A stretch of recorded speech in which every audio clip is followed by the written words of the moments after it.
My name is Hannah Dolan, and this is my assessment 2 for EDC1200, Self-Education and Society.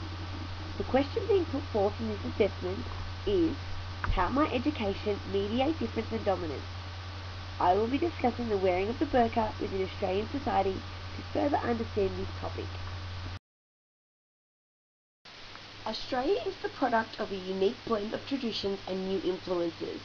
But according to an article in the Advertiser on May 7, 2010, Corey Bernardi wishes to deny Australians of these influences, as he calls for the Islamic headdress to be banned. The Liberal Senator wishes to follow France, who has banned the wearing of the full-face headdress in public places, as he believes the burqa isolates some Australians from others. My question is, why are these women not given the same choices as other Australians? Bernardi believes that it shuts people off in society.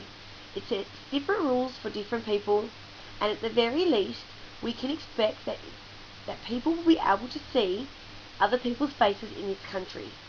He argues that it is un-Australian, and its symbolic barrier is far greater than the measure of the cloth it is created from. For safety and for society, the burqa needs to be banned. Reverend Fred Nile is also calling for the banning. In an article in the Daily Telegraph, Fred Nile suggests that we should establish that in Australia we are an open society and people do not need to cover their faces. If they are, they may be involved in criminal activities. However, Tony Abbott and Julia Gillard both agree that while the burqa is both confronting and challenging, neither support banning it. Is wearing the burqa truly un-Australian? Who decides the criteria for being Australian? And are these ideas supported by the majority of Australians, or is it just the thoughts of Corey Bernardi and Fred Nile?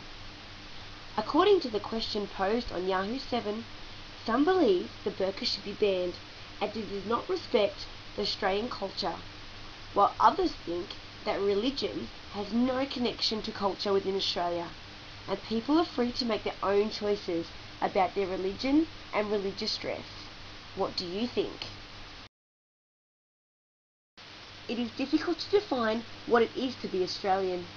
The Australian Government Department of Foreign Affairs define Australia as being one of diverse culture and lifestyle, with all Australians having the right to express their culture and beliefs. Australia values freedom of speech, religion, and equality of opportunity. We hold firmly to the belief that no one should be disadvantaged on the basis of their country of birth, cultural heritage, language, gender, or religious beliefs. So why are burqa wearing women not given the same right to choice as other Australians? Are they not also Australian? How is their choice deemed to be un-Australian when it is clear our values encourage the diverse culture and lifestyles of everyone, including the choice of clothing without judgment? So how does this affect difference within a social context? In an article in the Sydney Morning Herald, a business course is being taught by Muslim lawyer Ifrane Yusuf, which will help employers understand the Muslim culture. He states it is illegal for employers to discriminate against employees on the grounds of religion or to fire them because of it. The issue of scarves and veils, which could be incompatible with some uniforms, may cause discrimination because of the operational requirements of a business. But many women with headscarves find it difficult to get jobs in particular professions anyway. But is this because they are not the right person for the job, or is it because employers believe the burqa will clash with the company uniform? How does this support the right of all Australians to choice and freedom of religion? It is clear that burqa wearing women are the difference, and if society is the dominance. It is important for children to understand difference and diversity, and school is one of the most important places for this issue to be considered, as children are exposed to many different cultures within the school setting. Encourage children to discuss difference and diversity openly in formal and informal settings. celebrate the many cultural differences within the classroom. Have parents and speakers come into the classroom to share their cultural differences and diversity with the children, and encourage children to become active learners through role play and other dramatic activities such as dressing in different cultural clothes.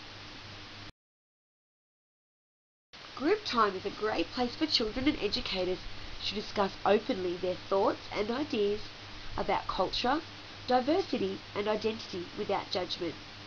During this time, using picture books and young literature is a great way for children to relate their own culture and identity to the children in the books, and deepen their understanding of differences and community identities. Creating mind maps and spiderwebs also allows children to critically engage in discussion about many different cultural groups and consider what they know and what they would like to know.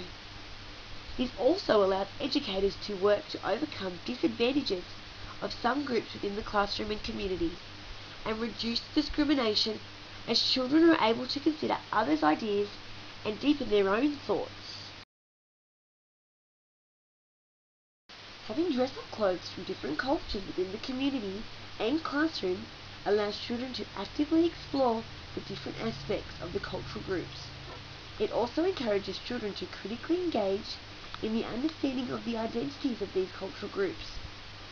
This type of experience also encourages children to develop a sense of self, as they are able to help other children to understand how these clothes are worn and what occasions they might be worn on.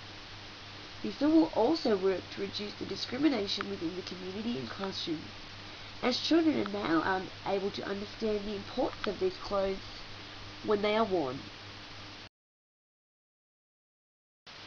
Thank you for taking the time to listen to my presentation. I hope that you have found highly informative, as I have. Hannah Dolan.